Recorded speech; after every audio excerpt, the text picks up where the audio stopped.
Welcome on this video, and again my name is Sai of blog.saireelpisanable.com. So on this video, what I would like to share with you is how to create a Facebook page post with a call to action button. So ano ba yung sinasabi kong ganyan? Kasi this is also one of the frequently asked questions na tinatanong sa akin na may mga marketers or may mga entrepreneurs or mga kasama ko na nag-message sa akin, paano ko daw to ginagawa. So, as what you can see on the screen, this post that I have 8 hours ago regarding the online training that we did last night with my other coaches, co-coaches, and the other leaders sa community namin. So, you can do this kasi yung alam ng iba, they can only do this post something like this that will look like this is kung mag-create ka ng ads. Kung hindi mo pa alam paano mag-create ng Facebook ads, then ituturo ko sa'yo paano gawin to using page post lang. So, there's no fee. It is completely free. Okay? So, if you're ready to learn, make sure to stay up until the end of this video. Alright? So, what you're going to do first is you're going to go to this link, facebook.com ads/manager. So, kung wala ka pang nagawang ads before, it's okay. Just go to this post, ads/manager, and then hit on enter key or go sa keyboard mo para mapunta ka dun sa page. So, after na mag-load ito, it will show you this page. Okay? So, it is the parang home page ng Ads Manager. So, after mong pumunta dun sa Ads Manager, you needed to click this. Itong may tatlong bar sa upper left side, and then you have to choose page post. Okay, so again, page post is libre lang siya na pagpo-post na may call to action na button. So, after mo i-click yan, ito makikita mo. I-redirect ka dito sa page post, okay? So, it will show you yung mga post na ginawa mo sa page mo, of course. Yung reach, kung ilan na yung nag-engage, tapos kailan mo pinost. So, what you're going to do next is i-click mo lang yung create post, okay? Para magawa mo yung ganitong style na makapaglagay ka ng description, ng headline, parang ganon, picture, and description, and yung call to action na button, and yung link kung saan mo gusto mapunta yung mga tao after they click on the call to action button. Okay? So, click natin to, create post. So, let's wait na mag-load siya. Create post, and ito makikita mo. So, yung URL na ilalagay mo dito is yung link kung saan gusto mong mapunta yung mga prospect mo. So, if you have your landing page, if you have your website, or sa case ko, since replay yun na isa sa mga training namin kagabi, so I created a separate web page for that. So, on this video, itong gagamitin ko na link. Yan. Tapos yung post text, para siyang description na makikita sa taas ng post mo. So, ito yun. Itong post text. So, ang gagawin mo lang, since itong ginawa ko kanina, kakopy ko lang since I already created mine. And yung call to action button, ito yan siya, itong learn more. So, marami kang option para sa call to action button. Shop now, learn more, sign up, book now, download, depende sa objective mo. Okay, for me, since gusto ko lang ipakita yung replay ng training namin last night, so I will just ask them to learn more. Yung link headline, ito yon, ito yung headline niya, ito free video training. Okay, so importante na pag-isipan mo yung headline mo para i-click ng mga tao na makikita ng post mo. For me, yung gusto kong headline is ito, since free lang naman yung video training na yon about me and my other coaches, co-coaches, na magpapakita sa kanila paano kami kumikita sa internet. Okay? Yung display link naman, yung display link is pwede mong ilagay yung link ng website mo, pwedeng blog.saireel sa akin, isanable.com. So, pwedeng ganyan. So, sa description, yung description makikita mo is itong for serious people.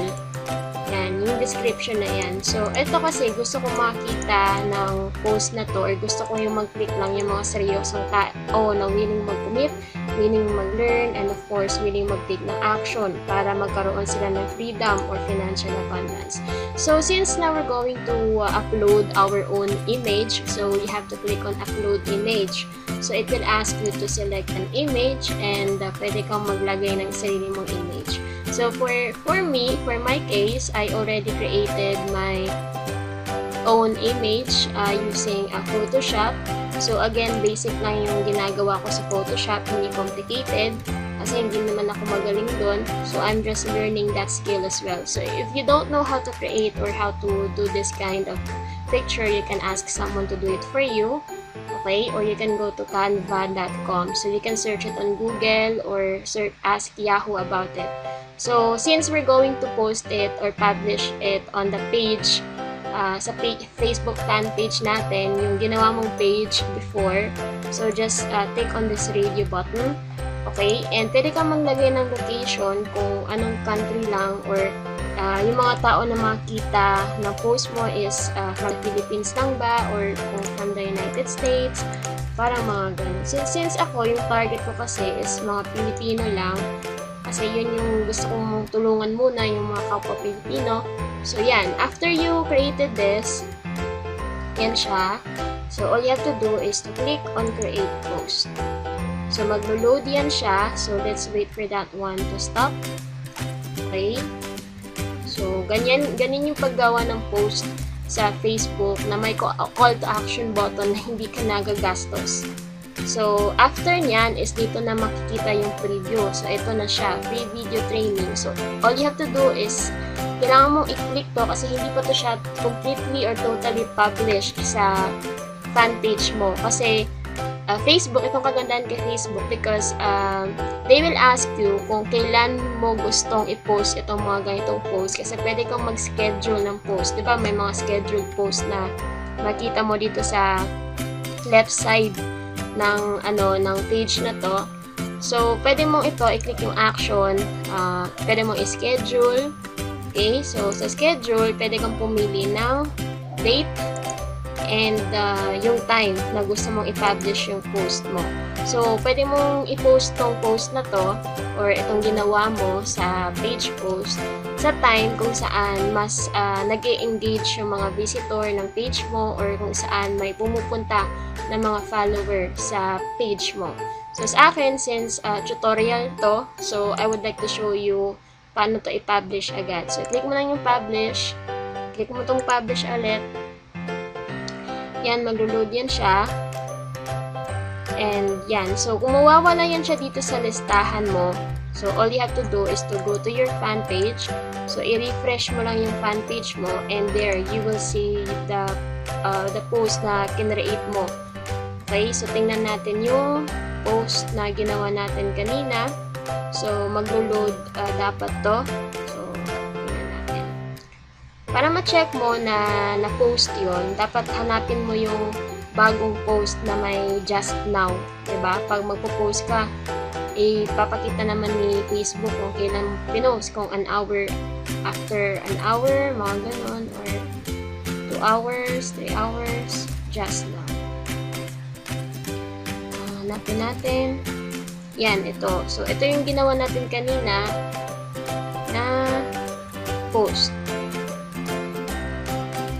Just now. Yan. So, meaning, ito yung ginawa natin kanina, ito yung link. Tapos, again, once na i-click ng mga tao itong learn more, kasi itong learn more, ito yung tinatawag na call to action button. So, i-click na ng learn more, mare-redirect sila dun sa ginawa kong webpage kung saan pwede nilang ma-access yung video na gusto kong ipakita sa kanila. Okay, so that's how you use Facebook page post. So, ganun lang siya kadali, ganun lang siya kabilis mag-create using ganitong platform ni Facebook. So I hope guys na may natutunan ka sa video na to, and make sure na mag-take ka ng action agad para malaman mo or para makapag-adjust ka agad. So execution is one of the best way to learn. So execute mo agad ang mga natutunan mo dito, and I hope na mag-subscribe ka din sa list ko. There is a link na nilagay ko together with this video. Sa description makikita mo, pwede kang mag-subscribe sa newsletter ko if you wanted to receive updates from me about online marketing and strategy and tips. Okay? So, one thing, don't forget to follow me on Facebook. So, just search my name, Saipy Sanable, or go to this URL na makita mo sa browser mo. So, thank you again so much for watching this video, and I hope na makita kita sa mga next video tutorials ko and sa mga video trainings. Thank you so much, and have a great day to all of you. Bye for now. Thank you for watching guys, and if this video helped you, you can leave your comments below. You can click on like button, and also you can share the content. Don't forget to follow me on Facebook, on Twitter, and on Instagram. See you soon!